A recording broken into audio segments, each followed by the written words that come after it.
If you're over 40, have you ever thought to yourself, why am I still so sore? Maybe it's been 2 or even 3 days after your workout and you're still making old person noises every time you sit down. You start wondering, am I just getting too old? Is this the new normal? Am I doing something wrong? Today we're going to dive into why your body seems like it's not recovering like it used to, what's really going on behind the scenes, and most importantly, how you can train, recover, and feel better than ever, even in your 40s, 50s, and beyond. If that sounds good to you, stick around. I promise there's a pain-free way forward. All right, let's start with the most frustrating part. You've noticed that soreness seems to last longer than it used to. In your 20s, you could hit the gym, push yourself hard, and you just bounce back the next day ready to do it all over again.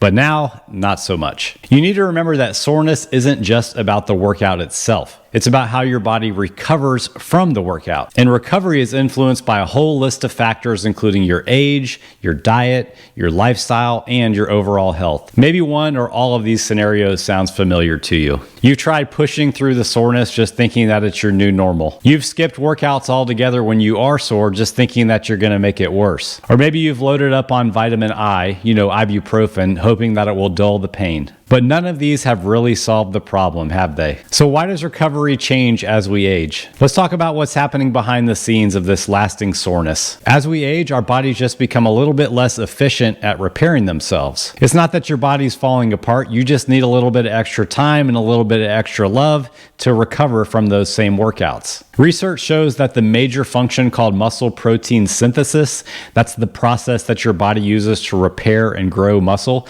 it naturally slows down with age. It's not drastic, but it does happen. And when you combine that with reduced levels of hormones like testosterone and growth hormone, recovery can sometimes feel like an uphill battle. But here's the real recovery downer for most of us. Chronic stress from work, family, and financial responsibilities, poor sleep or just not enough of it, a diet that's heavier on convenience than nutrients, and the temptation to unwind with alcohol at night, which is arguably the worst recovery blocker of all. All these things just add up and they make your body less equipped to recover from your everyday activity, let alone the tough workouts that used to take you much less time to recover from. Let's talk a little bit more about muscle soreness. Technically, it's called delayed onset muscle soreness. You'll hear it referred to as DOMS. It's not always a bad thing. It's a sign that you've really challenged your muscles and you've caused these little microscopic tears to the muscle fibers.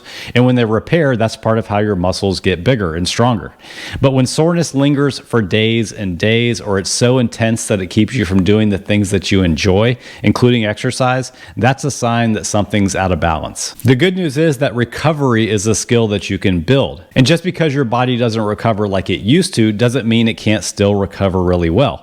With the right approach to training, recovery, and overall health, you can feel stronger and have more energy and bounce back faster, even if you are over 40 like Blakely and I. Let's break your recovery strategy into 4 parts. We'll call it your over 40 recovery plan. Part 1, smarter training.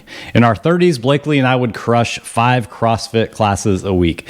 That kind of volume and intensity just doesn't work for us anymore. We would constantly be sore, we'd be under-recovered, and we would always be working around little nagging overuse injuries.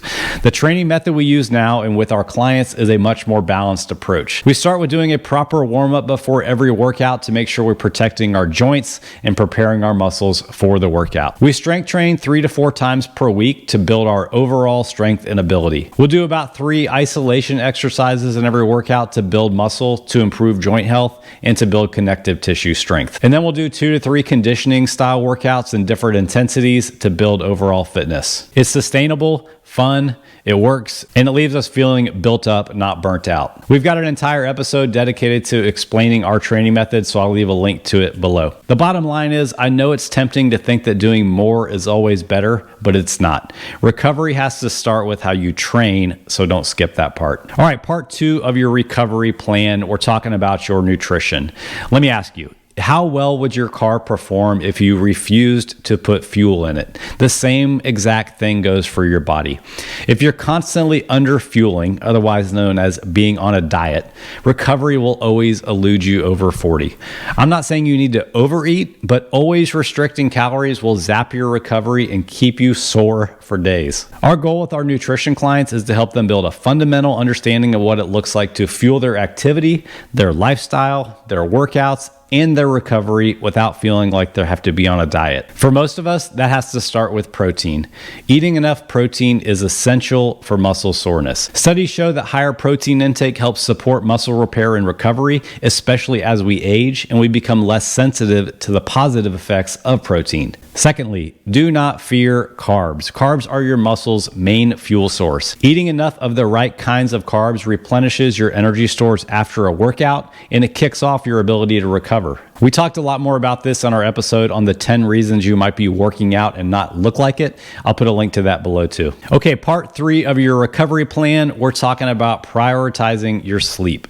Sleep is not just about resting so you'll have more energy. It's really when your body does the heavy lifting of tissue repair like muscles, tendons, and ligaments. Deep sleep is also when most of the hormones that control your recovery are released. Having 1 or 2 bad nights of sleep isn't really the issue here. The main way that lack of sleep catches up with you is when your nightly pre-bed routine doesn't support getting enough quality sleep. I know that you probably already know this, but it really does matter. Aim for 7 to 9 hours of quality sleep a night. Think about creating a bedtime routine that sets you up to have good sleep.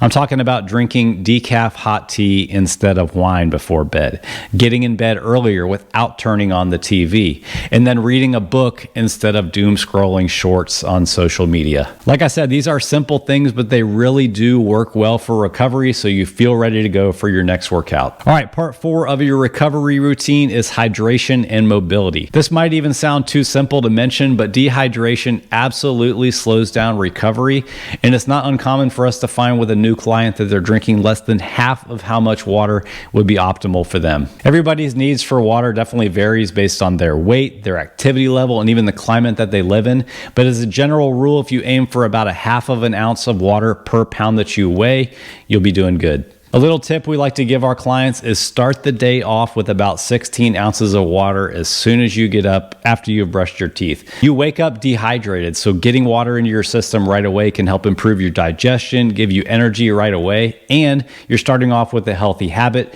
which makes making good decisions easier throughout the rest of the day. Okay, what about stretching? Well, stretching on its own isn't really a performance enhancer, but stretching when you're sore can promote blood flow, which may help you recover faster. If you're not sure where to start with a mobility and stretching routine, we have a free 8-week mobility challenge. Once again, I'll put that in the show notes below too. All right, as we wrap up, let's just zoom out and look at the big picture. Here's what I really want you to remember. Having aches, pains, and soreness, those are not signs that you're broken or you're too old to train. They're signs that your body's just asking for a little bit of love and maybe some smarter strategies. When you truly do give your body what it needs, the results can be incredible no matter your age. You can wake up energized after your workouts instead of just stiff and achy. And yes, you can feel stronger and you can still make impressive changes to your physique. It's not just a possibility, it could actually be your future if you're willing to approach your training and your recovery the right way. So the next time you think, why am I still sore? Just remember, your body isn't failing you, it's just asking for a better plan. Start small, focus on the 4 things I gave you in this episode, and trust with the right approach, you can still feel better than you ever thought possible. All right, thanks for listening to this episode. If you found it helpful, feel free to share it with a friend, somebody else who needs to hear it. In the meantime, take care, train hard, and recover even harder. Have a great day.